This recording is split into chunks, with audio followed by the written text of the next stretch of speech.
Education today, and I see it all the time. Kids come out of college, the best colleges, Wharton and Harvard and Stanford and some of the great business schools, and they'll come out and they won't have practical experience. There's too many case studies that aren't practical. You know, we ask kids that are 16 to 18 years old to make $100,000 debt decisions when they go off to university. And they're not prepared for that. They don't know what they're getting themselves into. They just assume, okay, I'm going to pay 4 years of education at $25,000 a pop, and when I come out the other side, somehow I'll be able to pay it back. Right. That's not how life works anymore. There's no need even to have a college degree at all, or even high school. I mean, if somebody graduated from a great university, that may be an indication that they will be capable of great things, but it's not necessarily the case.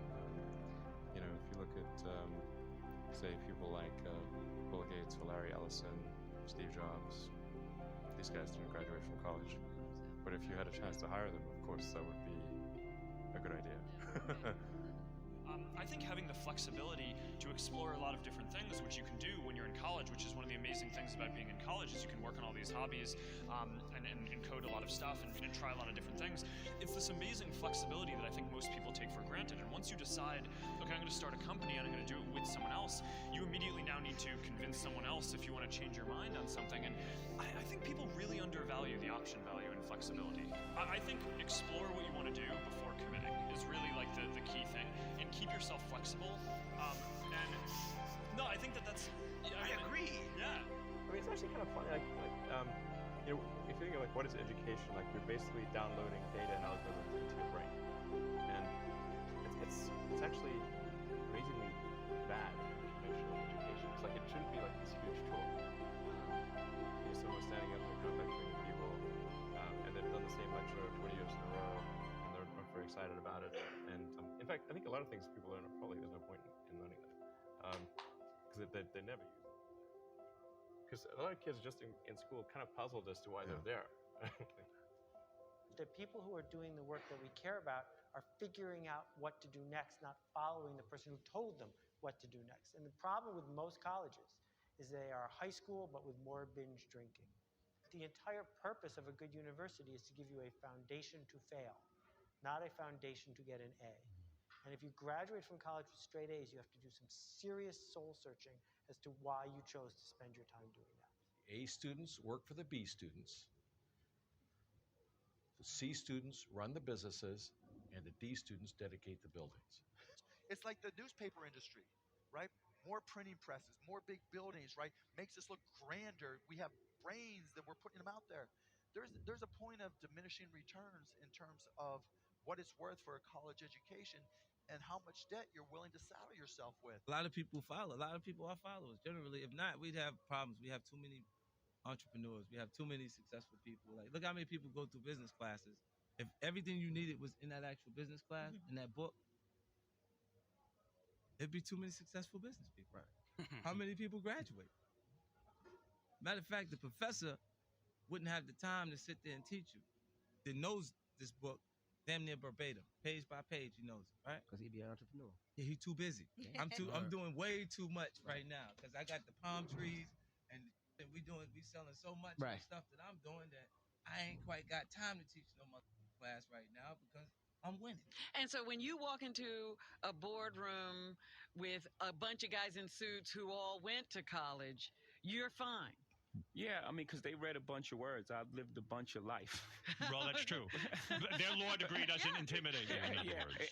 It kind of evens us out, whether they know it or not. Where do you think you get that self-esteem from? Seriously. I mean, most guys... My mom, first and foremost, but then just living life. Like, you know, being in real situations and having to be a person of high integrity and honesty and, you know... You never embarrassed yourself? No, of course not. You never walked in and said, "Oh, everybody thinks I'm ignorant here. I'm stupid." I don't feel ignorant. Right. You know, I don't. Right. I felt like I came up in a situation, or a time, you know, where I wasn't afforded certain opportunities, and if afforded opportunities, I could be Oprah. I could be Bill Gates. I could be Warren Buffett. In my experience in business, there is very little difference, if any, between a very high-priced business education and what's available for a lot less money. I went to the University of Nebraska at Lincoln my last year in college. I went to Wharton for a couple of years before that. I learned just as much at the University of Nebraska as I did at Wharton. You need to be prodded in the right direction, but an awful lot of it is self-taught. It isn't necessary to pay $30,000 or $35,000 a year to go to some big name school to get the education at all. I mean, if you're going to learn accounting, which is probably the most important course you'd take in business, if you're going to learn accounting, you can learn accounting absolutely as well, in my view, going to UNO as going to Harvard. I mean, I see. I'd bet on that, and so I wouldn't run up huge bills. And education is very good at training people to do the same things that we've done over and over again. And I think there's always a question what the nature of the educational good is. You can say it's an investment good where you're investing in the future. You can say it's a consumption good, like college is a 4-year party. I think most of the parents and students think of it actually as an insurance policy where you're buying this really ever more expensive insurance so that the students don't fall through the really big cracks in our society. And we should be asking some big questions why the insurance costs are going up and up like that. And if you were the president of Harvard or Stanford, if you wanted to get a lynch mob of students, alumni, faculty to come after you and try to lynch you, what you should say is something like this. We live in this much larger, more global world. We offer great education to everybody, and so we're going to double or triple our enrollment over the next 15 to 20 years. And they'd all be furious because the value of the degrees comes from this massive exclusion. And what you're really running is something like a Studio 54 nightclub. I hated school. I really hated school. I hated school, generally, right? Because it was this instruction following thing. Now, I bet you it's probably also because I wasn't good at it. And some people, like I've got a great conceptual memory and a terrible rote memory. So if I have a story, I could tell you year by year kind of what happened within a story, within a context. But if I was to go into, like a memory-based learning, it's terrible. I have a terrible rote memory. Ego barrier is the worst thing. And if we were raised differently, just imagine in the schools that all along that people will always say, everybody makes mistakes. Everybody has weaknesses. The key is really to understand what your mistakes and weaknesses are so that you can learn from them, right? I think punishment is a terrible concept. Punishment means that you made a mistake and you're being punished. I think instead of punishment, every time somebody makes a mistake, you should say the only thing that you need to do to get out of your punishment is first think, what kind of mistake was that? So if I'm in a situation that's like that again, how would I deal with it differently, not to make that mistake? So that learning should come from the mistake, not punishment, because you're teaching people not to make mistakes. Where's where the learning comes from, not the appreciation that if you keep doing this over and over again, you're going to keep encountering the same outcomes. It's an extremely corrupt system we have at this point. We have an education bubble. In the U.S., we have $1 trillion of student debt. To a first approximation, this has gone to pay for $1 trillion worth of lies about the value of the education people have received.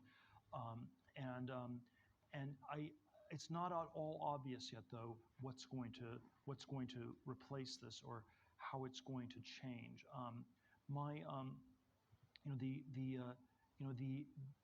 I'm somewhat skeptical that it will be replaced by any sort of single unitary system. I have this fellowship for young people to start companies, and it's not. My claim is not that everybody should do this. I don't think everyone should become an entrepreneur. And I think there is no one size fits all. So I think the future will be much more heterogeneous, much more diverse in terms of what people do. What's really anomalous is the sort of unitary tracking where you have to go to an elite college, you go to Yale or you go to jail. There's nothing else you can do, And so I think the universities are perhaps perhaps in the same place as the Catholic Church was in 1514, if we go back 500 years, where you had sort of this monolithic way, this universal way of body of knowledge of teaching things. The difference between the Yale and the Harvard political science faculties are probably no greater than the differences between the Dominicans and the Franciscans. We have all kinds of small debates within this context.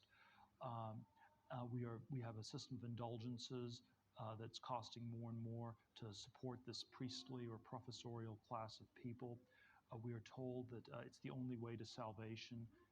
You must get a diploma to be saved. If you do not get a diploma, then you will go to hell. And I think the message that I have that's like the 16th century reformers, that's a somewhat troubling message, is that you have to work out your salvation on your own. You have to save yourself, and that's I believe that is the truth, but it's a somewhat uncomfortable one.